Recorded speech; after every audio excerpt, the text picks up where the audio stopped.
Lumps अस्पताल जाम sorrow ऐं civil अस्पताल हैदराबाद सैकड़ाओं डॉक्टरनि ऐं स्टाफ जे हवाले सिंध सूबे जे हर अस्पताल ख़ासि करे सरकारी अस्पताल जनरल अस्पतालनि लम्स जाम शोरो अस्पताल ऐं लाल बत्ती सिविल अस्पताल गुज़िरियल कई अरसे खां इंसानी जानियुनि सां तजुर्बा करण में मसरूफ़ सीनियर डॉक्टरनि ऐं जी का तवज्जो नाहे। बाक़ी ड्यूटी सर इंजाम सरकारी डॉक्टरनि प्राइवेट क्लिनिक्स ऐं अस्पतालनि में माल छापण जो सिलसिलो जारी। मोहम्मद सुभान उमिरि 70 साल रांदि खेॾंदे दिमाग़ी धकु लॻो।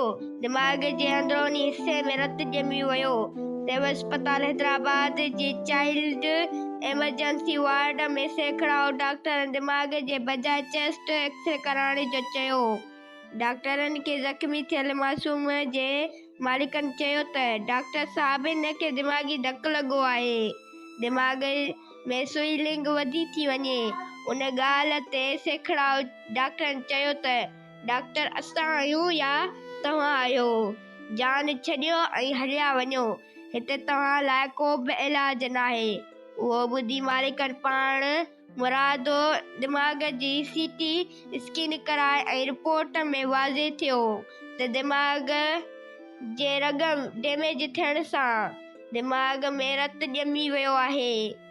ICU में मुंतक़िल थियण बाद 10 मिंट खां पोइ ऑक्सीजन न मिलण ऐं डॉक्टरनि जी लापरवाही सबबि मासूम सुभाणे ही दुनिया छॾे हलियो वियो।